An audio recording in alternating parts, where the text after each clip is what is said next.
Hello and welcome back to Hughes Nursery, and in the title today, as you can see, we're having an interview and another interview here. We have a friend over from Canada, and this is a second interview with a YouTube gardener from Canada.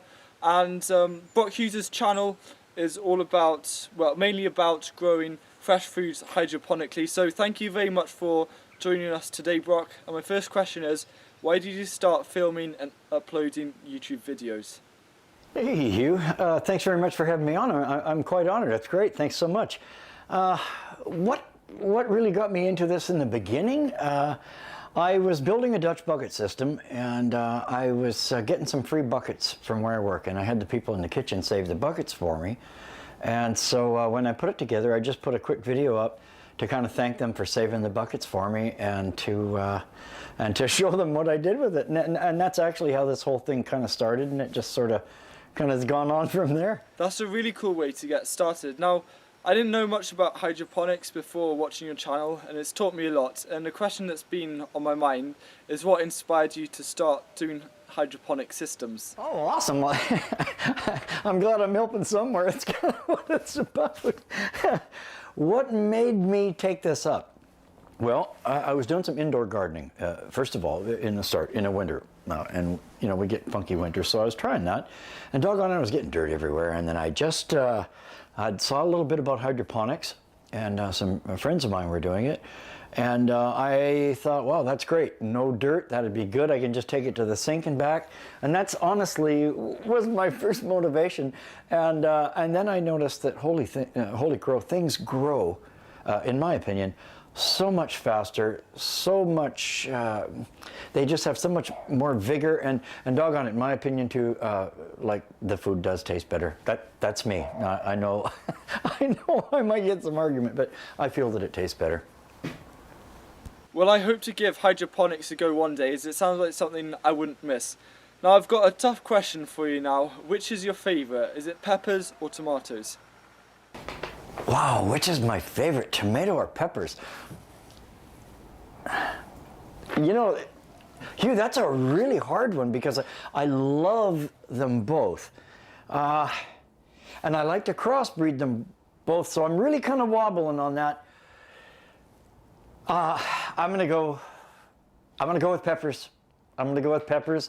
And the truth is, I'm going with peppers because I'm so undecided, so I'm just picking one. I love to grow them both very, very much. I do really have more fun breeding the peppers than I do breeding the tomatoes. So yeah, I guess I'll go with the peppers. And I guess I kind of like the peppers more too, because they're a lot easier to do things with. You can chop them, freeze them, dry them, turn them into powders, and gosh, you name it, you know, sauces. And so I guess I'd have to say peppers, yeah. Told you it's a bit of a tough question, but I think that's a fairly good answer in my opinion. Now, there are quite a few fairly new growing methods out there, such as, well, permaculture is sort of evolving. We've also got aquaponics. But how do you see hydroponics doing as a system in a decade's time? How do I see the popularity of hydroponics in 10 years? I would assume that more and more people will be into it. In fact, I think it's going to be the way to grow in the times to come. We're running out of land. Water is a lot more available. You can even clean it and do whatever you got to do with it. We use about 1/5, I guess now, depending on the systems, but you use far less water in hydroponics than you do in soil. Yeah, I mean, honestly, you know, mostly because it's recirculating and things.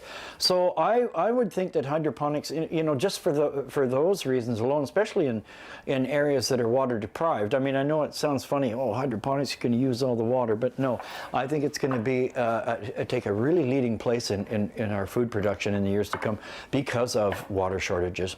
I mean, Nestle owns it all. I had no idea how water sustainable it really is, and the fact that you don't need any soil can actually be really good, because things like old barns can be turned into food farms, and shows how important it could be in the future. My next question is, if there's only one fruit or vegetable you could grow, which one would it be? One fruit or vegetable, hydroponically, that would be sweet peppers. I just absolutely love the hydroponic sweet peppers. If we were talking in soil, though, it would have to be a potato. So in soil, it would be potatoes. Hydroponically, it'd be sweet peppers, hands down. No, yeah, for sure.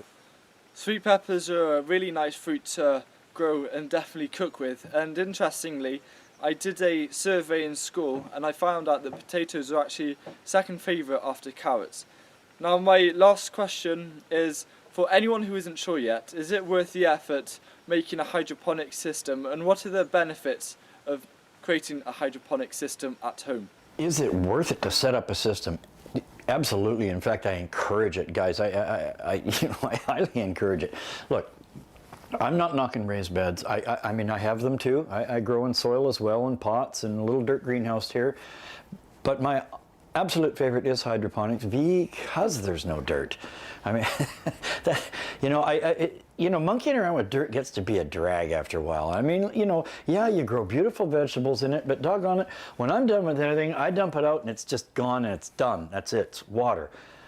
The end of the year, with all my stuff in the geopots and big planter tubs and dirt green, I got to get out there and I got to do stuff with that soil. I got to knock it all of the pots, turn it all up, amend it, the whole thing. Same with the little dirt greenhouse.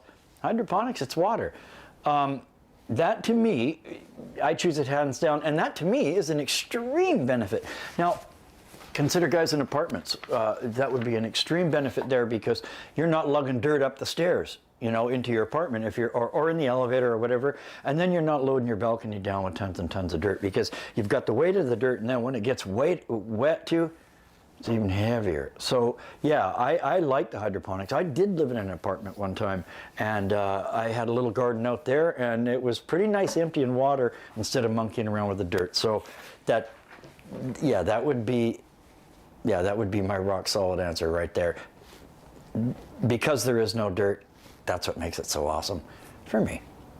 Thank you very much, Brock. I think that will have interested quite a few people in learning a bit more about hydroponics. And guys, thank you very much for watching this interview. If you haven't already, definitely go and check out his channel. I'm sure you'll enjoy it because it's very fun and entertaining, in my opinion. And if you do like it, definitely click the subscribe button and tell him I sent you. And this is the third video in the playlist of interviews where I've past interviewed Stephen LeGray from the Alberta Urban Garden and also Patrick Dolan from 1 Yard Revolution. So thank you very much for watching, and I'll see you again soon in another video. Goodbye.